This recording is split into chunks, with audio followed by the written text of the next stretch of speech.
Listener discretion is advised.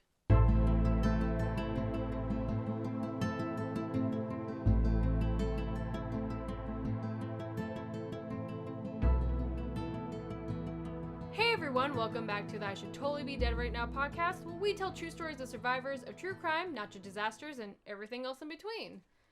Hello, Michelle. Hello. How's it going? Good. I was thinking we should probably also put, like, military stories, because it seems like that's all I tell. Yeah, because you have another one today, you say. Spoiler alert, I do have another military story. I mean... It's all World War II military stories. Why is... You found a passion. A lot of harrowing things happened during that time. Well, I'm sure there... Yeah, I can only imagine. Yeah, that was kind of a crazy time for the world. I bet. Mm. So, what are we drinking today, Michelle? Good question. We are drinking strawberry mojitos. Ooh. Yeah, they ended up actually totally delicious. We muddled together strawberries, fresh strawberries, mint that I gathered from my backyard. Good job. Limes, you like quarter a lime and throw it in the bottom of the glass.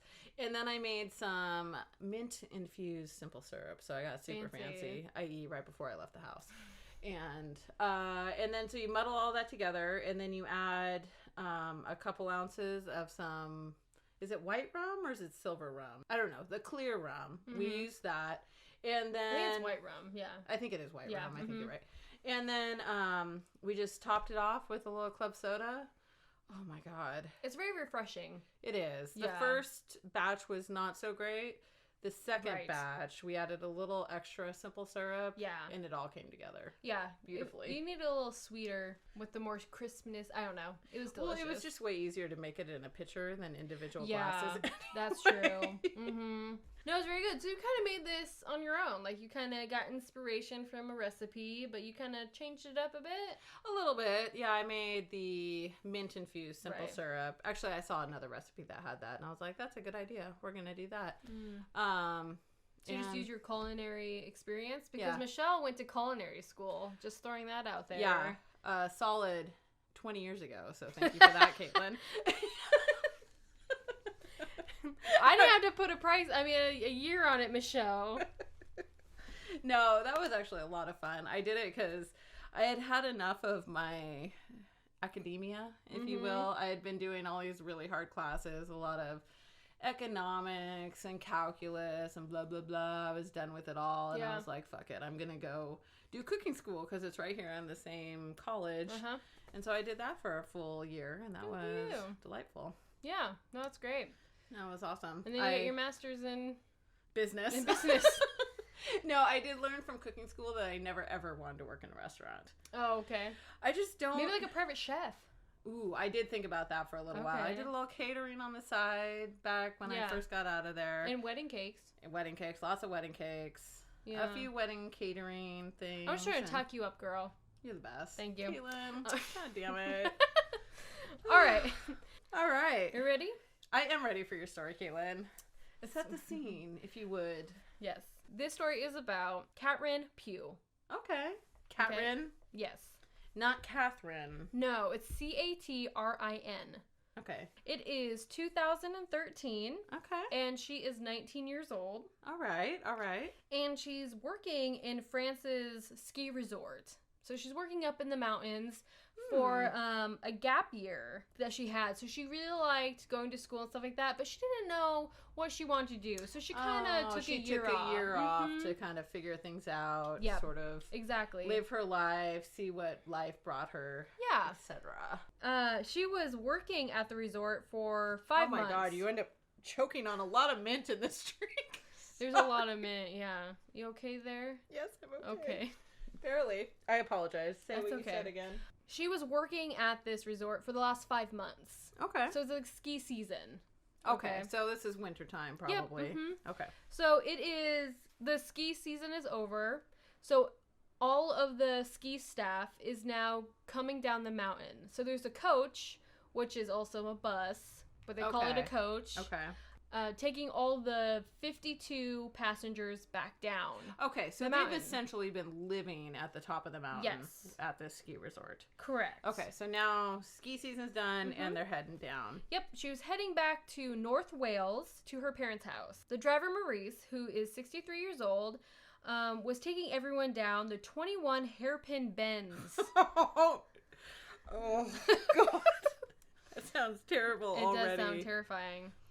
I remember when I was learning to drive, there was this mountain that we would always, it was kind of close to our house, and so we drive on it, and it was, of course, a really curvy road, and I just couldn't comprehend how the fucking car fit on the road. It's just like, how is this car not careening off the side all the time? Well, you drove in Ireland. Oh my God, that was the goddamn worst.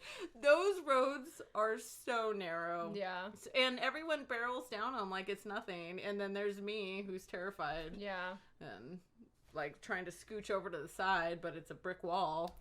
Stone wall, I should say, not a brick wall. Anyways. Shut the fuck up. So they're going down the mountain, and she actually falls asleep thinking about her mom's tarragon cream chicken. I don't know what that is, but it sounds good. It's an herb. Oh, is it? Yeah. Oh, okay. All of a sudden, she wakes up to screams. Maurice, the driver, is shouting that the brakes are not working. God, this is my worst nightmare, Coach. God. And the coach is now gaining speed. Of course it fucking is, because they're going down all these hairpins. Yeah. Oh my God. So she is sitting behind him. So she's in the front, right behind the driver, Maurice. Oh gosh. She could see the sharp cliff edge that was coming at the...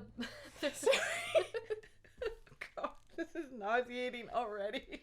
She said that she had flashbacks of her family Christmases skiing and felt awful that she hadn't called any of her family or parents very much, and she wanted to say goodbye. Oh. But, she said goodbye to everyone and that she loved them in her mind. Oh, all Yes. right. But at the last moment, Maurice managed to turn the wheel and veered away from the cliff edge, but instead crashed into the mountain wall. Oh, so it's like... Yeah. That's exactly how it You're sounded. welcome. Yeah, thank you. I'm sorry. Okay. It then... Caitlin, I don't understand why you do the podcast with me sometimes. You make good drinks. I'll take it. Once the coach hit the wall, it exploded into flames. Everyone, except for Catrin and Maurice, were able to get off the coach. What? Why couldn't they get off? Well, Maurice unfortunately died from impact. Oh, Maurice. And one of Catrin's friends ran back onto the flaming bus to retrieve her. Once they got inside, they saw her laying on the ground on fire. Oh my goodness. Yeah. So once her friend dragged her out of the coach, all her friends started to try to stomp off the flames on her. Okay, so she couldn't get off the bus because she was fully on fire. Exactly. Okay. Yeah. My God. She states that she remembers looking at their faces, and she could tell the extent of her injuries just by their face expressions. Just about the pure horror that was... Yeah. Oh my gosh, poor thing. She was unable to sit up or move, but she did look over and see her arm, and it was multicolored. It was black, brown, and red. Oh, I thought you were going to tell me it was like 5 feet away, but No, that's no, bad it's enough. She states, I remember being on fire. It's a feeling that's very difficult to describe. You just feel very numb everywhere, and I have since learned that's because it had burned through my nerve endings. Oh, God, burns, man. So she said that she was in extreme pain, yet numb at the same time. Oh, how strange. Yeah, right? Oh, my goodness. Kind of going in and out of that. Since they were up in the mountains, she laid there for 2 hours before paramedics came. Oh, my God. You know her friends were like, Yeah, you don't we know don't what know. to do. Maybe put some ice on or some snow on her. Or unless it's getting to be summery and there's no snow. I don't know. So, Catrin had third-degree burns on 96% of her body. Oh, my gosh. The only thing that was not touched was her scalp and the soles of her feet. So she was, in fact, fully Yeah. on fire. Mhm. Oh, my gosh. And for some of you who don't know what third-degree burn is, it is damage has progressed to the point of skin death. Yeah, I was going to say it's like nerve. It kills Yeah, all the it nerves, kills all the nerves, right? right? Yeah. Oh, my gosh. So she did not want to close her eyes because she thought if she ever closed her eyes, she would never wake back up. Oh. So the paramedics wanted to put her, give her, something for the pain, but she just didn't want to fall asleep. Oh, poor thing. Yeah. Oh my God. But she was airlifted, and they did put her in an induced coma. Oh, it's probably for the best. I Yeah. mean, I can't even imagine. The doctors told Catrin's family that she had a 0.1% chance of survival. Oh my gosh. So that is 1 in 1,000 chance. Yeah, I was gonna say, it Yeah. feels like almost nothing. Yeah, is what exactly. it feels like. She was in a coma for 3 months. Yikes. After 3 months, she actually woke up and survived from the coma. Oh my goodness. Once she did wake up, she couldn't move, but she was covered in skin grafts and had several fingers amputated. Oh. She had damage to her optic nerve, so she had no central vision. Oh. So she can only see Like close out of her within. periphery? No, or- she could see close up to 1 feet. It had to be close. Okay. And it's just because she was so weak, Gosh. and plus all the damage to her. Her mom and brother actually donated skin from their legs to help with her recovery. Aw. She underwent more than 200 operations in this time. That's so many. She was able to leave the hospital after 8 months in a wheelchair and unable to walk. Oh my gosh. So Catrin was actually 70 pounds or 5 stone, and she looked like a complete skeleton. 70 pounds. That's That's really nothing thin. That for is an adult. nothing. That's nothing. For a 19-year-old? Isn't Yeah. that crazy? Catrin broke down and cried for the next 2 months. She took a bath, and she states that she looked like a quilt. Staples, stitches, and swelling all over her body. Oh my gosh. It really took 8 months to have everything sink in for her. She developed depression and PTSD, and for a year refused counseling. She didn't even do physiotherapy, thinking she would never walk again anyways. Oh, poor thing. So, So she's she sort of given up Yep. hope at this point. Yeah. She's fully fallen into into despair. Yeah, she really has. Her parents did not know how to help her. She was always the optimistic in the family. Oh. So things started to change though when she was visited by another survivor of burns, and they had 80% of their body burned a decade prior and was able to walk again. Oh. So Good. Catrin states that it was the kick I needed. It changed my mindset. I went back to being a positive person, determined to get better. She needs some time. Yeah, I mean, you gotta just sort of spend a little bit of that time wallowing in the Yeah, despair. exactly. I Yeah. mean, Yeah, you do have time. It's a morning. yeah, that's not exactly correct. I mean, it's a real emotion that needs to be felt and dealt with. I mean, as much as it sucks and as much of it makes you want to kill yourself. Right. But Gosh. eventually, hopefully, you come out of it. Yes. So Sorry, that was a little morbid. that was a little morbid, Yeah. but we're here for it. Catrin didn't, though. That's right. So over 2 years, Catrin went from a wheelchair to walking again. She even got back to skiing down the French slopes that she loved as a child. Oh, good. Yes. At the age of 24, Catrin began getting her physiotherapy degree at King's College London. All right, so she's Yeah. getting back at it Yeah. now. Mm-hmm. Well, she figured out with her gap year what she was going to do, I Yeah. guess. Well, I mean, things started really happening for her, and because she had such a positive outset, she kind of put herself out there, and she became an ambassador for the Charity of Changing Faces, Katie Piper Foundation, and the British Association of Skin Camouflage. Okay. So she inspires others to live with visible differences. She states, I want to work with burn survivors so they don't have to wait for that one person to give them a positive mindset. So she also travels around the country as a motivational speaker as well. Oh, good. Catrin received a 7-figure settlement from the coach firm. So the people who own the bus. Well, that's good. Yeah, so she did get some money for that. Hopefully paying for her medical bills. No shit, man. They could not have been small. No. Unless she has incredible insurance and Yeah. she's all set. Well, it might be free over there. So. Yeah. That's actually true, yes. Us Americans were like, wow, it must cost a lot of money. No. She must be bankrupt now. Yeah. Nope. Anyways, so in 2019, she became the face of Avon's new Perfect Nudes beauty range. So she was kind of, so she got to be in their campaign. You might have. I mean, they're, like I said, you can find her on the charities that she, is an ambassador for. And she's very inspiring, and she's so beautiful. She really is. I really should show you a picture. Yes, let's see a picture. So that's her. Oh, wow. Oh, look at her. Is that her up there? Yeah. Oh, my goodness. This is her. So that's her Avon Beauty campaign. Oh, wow. She really does. Look at that. Yep. There is a picture of her full body that you can see. And she's still so beautiful, I think. Well, it's her smile. Look at it. It just, lights up everything. It's true. She says since her scalp didn't burn, she was able to, to grow back all her hair again. And it's nice and healthy and stuff like that. So Catrin was the oldest person to survive this amount of burns. Oh, really? And she's 19. She was 19. So most people die when they have, 96%. So she was the oldest person, 19. That's crazy. It is crazy.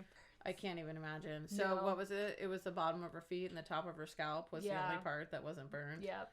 That's crazy. So so she is doing good. It took her some time, but she got through it, which is, I think, with a lot of these stories of survivors, they do get that mourning period, which they should, because, things are different. A traumatic thing happened to you, but it's most of our survivors come out at the end stronger. Yeah.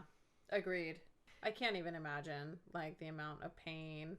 No. That I would be happy to be in a coma. I think with that amount of burns. Yeah, you would have to. There's just no way. Even though I would miss seeing everyone. You're asleep. I mean, so you're gonna wake up. What's gonna happen in 3 months? COVID-19.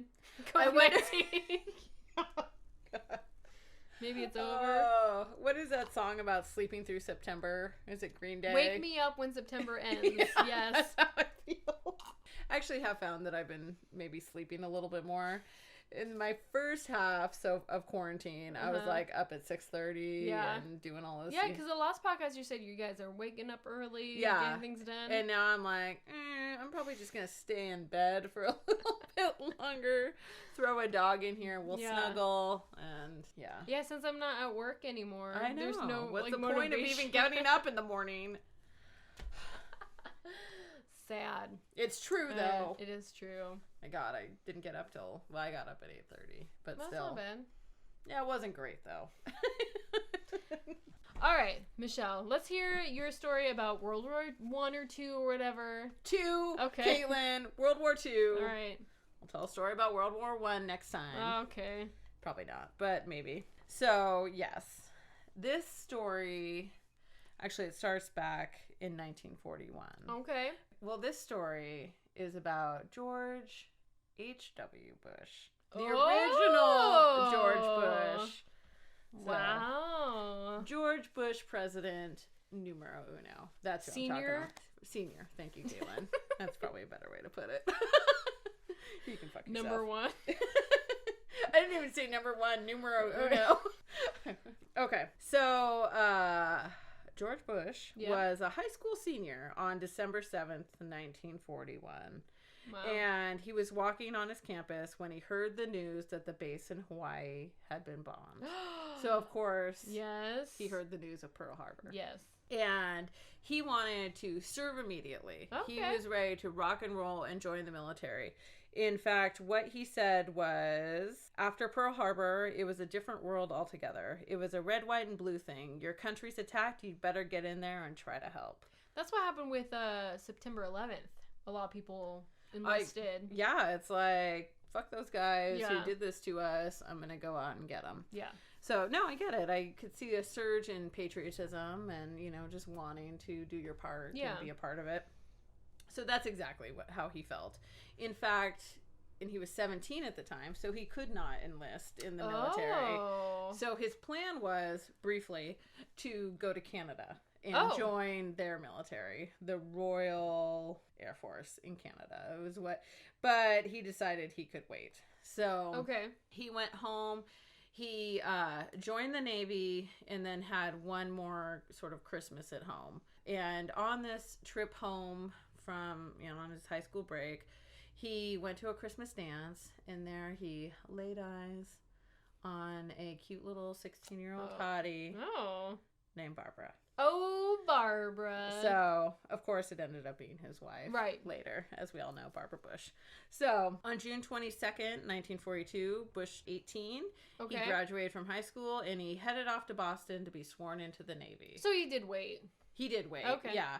He ended up joining the Navy because of their grandeur of power, I think is what it said. Okay. And its reputation for camaraderie and a sense of purpose. Okay. So that's why he joined the Navy. Also, he wanted to fly.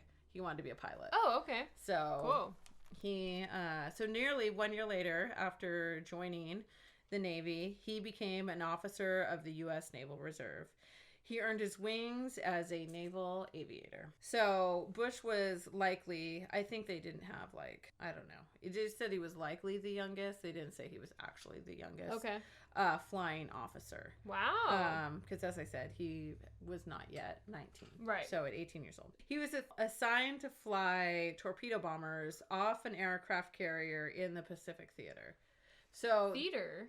What's that? the theater, that's just where people fight. So Oh, the okay. Pacific Theater is the specific area where the war was happening. Oh. And I can't remember. There was lots of different theaters, but it's essentially the general area. So they were in the Pacific fighting the Japanese, whereas other people were in Germany. And I don't know what that theater was called, but it's called a theater. So it's all the different theaters, Cool. if you will. Yeah. So hopefully that's correct, and I didn't just lie to everybody. Wait. That's my understanding of what a theater is. Okay. So it's essentially the area of war. Okay. So he was in the Pacific Theater. So he was fighting the Japanese. Mm-hmm. So at dawn of September 2nd, 1944, Bush was set to fly a strike over Chichijima, a Japanese island about 500 miles away from the mainland. And this island was known to be a stronghold for supplies and communication for the Japanese. So they wanted to go in there and take out a radio tower Okay. that was on the island. So that was, of course, helping in all their communications all over. And this was a heavily guarded island. Mm-hmm. So anyone who flies over it or anything is just immediately going to be shot down. Wow. That's what they do. Yeah. So around 7:15 in the morning, Bush took off with clear skies and two other guys. Okay. William G. White, or Ted, and John Delaney, or Dell. So George, Ted, and Dell take off in their plane. And they were among 3 planes that all took off that were part of this airstrike. Okay. His plane, actually, as a sort of aside that has not a lot of relevance, but I just thought was kind of a cool thing, is the biggest type of plane that can actually take off from an aircraft carrier. Oh, really? So, because it Okay. needs the most amount of runway.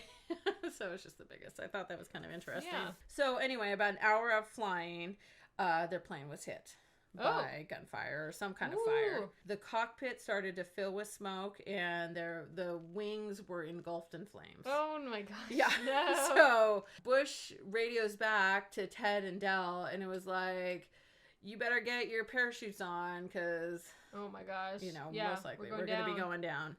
And so he kept flying, though, and Oh. still hit the radio tower. So he's still bombing. He's flying with... He's like, whatever. Yeah, he's like, I'm still going for it. I'm still going Okay. to make this shit happen.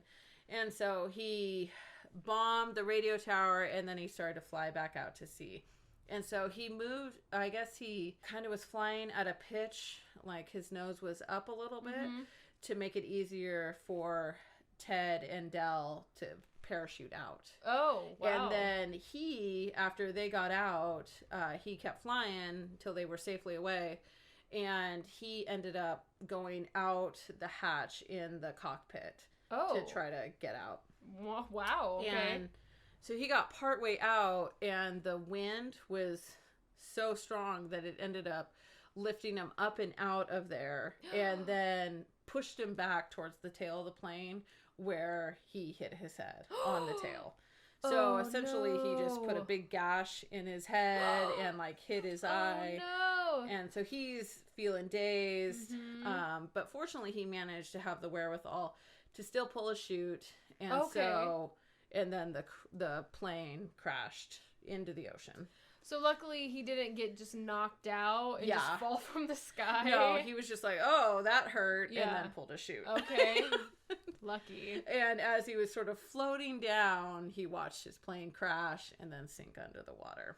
Whoa. And so he landed in the water and immediately went all the way to the bottom. And so he had to fight his parachute, all of his clothes, his boots and everything to try to get to the top. So he ended up getting rid of his boots to try to lighten the load. Interesting. And made it to the top. Okay. And so he's just floating around, treading water.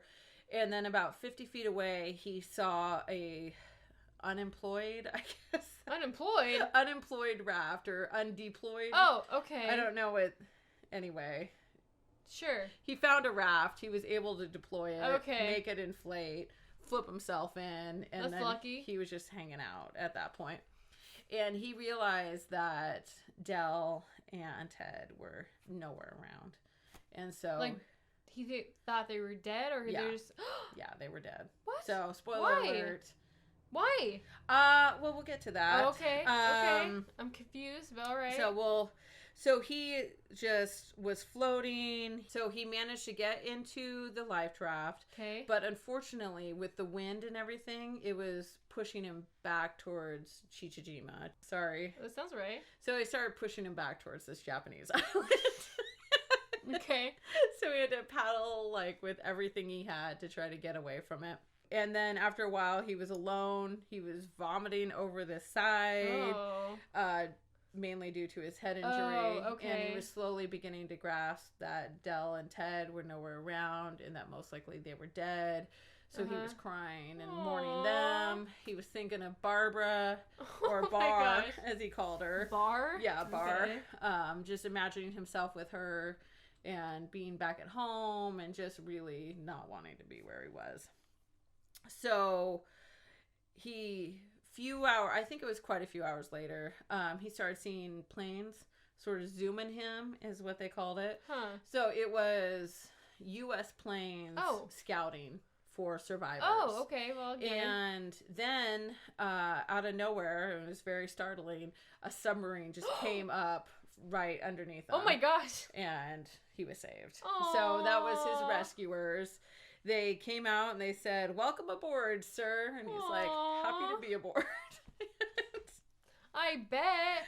Being out on sea, injured, alone, scary, I know. man. Oh my gosh. In Japanese territory. Yeah. Oh, F that, man. So he was awarded the Distinguished Flying Cross for heroism under fire. Oh, wow. Of the 9 airmen that took to the skies that day, he was the only survivor.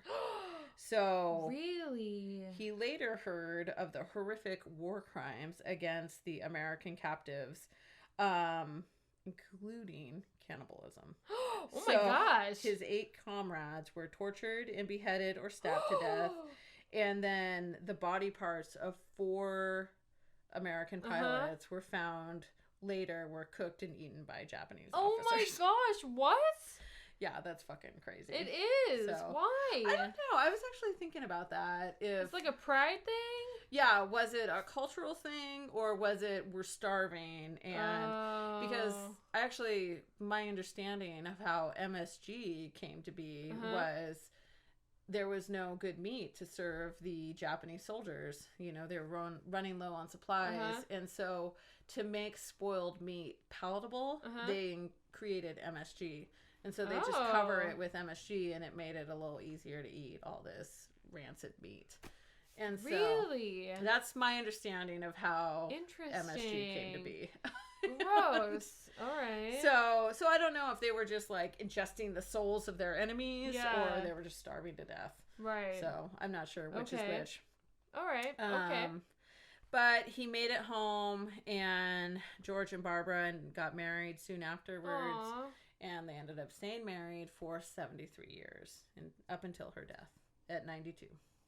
That's a long time. It's the longest presidential marriage in history. Really? Yep. Oh, I didn't know that. So. That's cool. So his 2 friends, they were captured after they got to yeah, and were tortured and or tortured and possibly eaten. Yes. Wow. He's lucky. He's the only survivor of that. Yeah. Wow. I know. It's like, oh, could you even imagine? I could not imagine. I could not be in war. I could not be burned. I could not be stabbed. Really, I could don't not want be anything shot. bad happen Yeah. to me ever. I could not So be far, alive. knock on wood. Knock on wood. Ugh. These drinks were delicious. They were though. really good. Oh my god. On a summer day, just sitting Gosh, outside. yeah. Perfect. It is perfect. So if you want to see the recipe of what Michelle made, it's on our Instagram and Facebook at I Should Totally Be Dead Right Now. And you can email us for, I don't know, whatever you fucking want, I guess. We'll read it. Yeah. We'll respond. We'll Maybe. be there. Yeah. Unless it's mean, and then you can fuck yourself. Yeah. If it's nice, yeah, we'll totally do that. But that's at I Should Totally Be Dead Right Now at gmail.com. And we're just kind of hoping you guys are staying home, staying healthy and safe. And we hope, this gets over soon. But yeah, so please, we hope you enjoy this podcast. And we'll see you next time. I will say I've got a little bit more respect for George Bush after reading this. Oh, really? Yeah. I was like, I didn't know. damn, I had no idea either. Yeah. I think I knew that he served in the military, but that's about it. Yeah. So, Cool. good All times. right. So we'll see you next time. All right. Woo! Bye. Bye.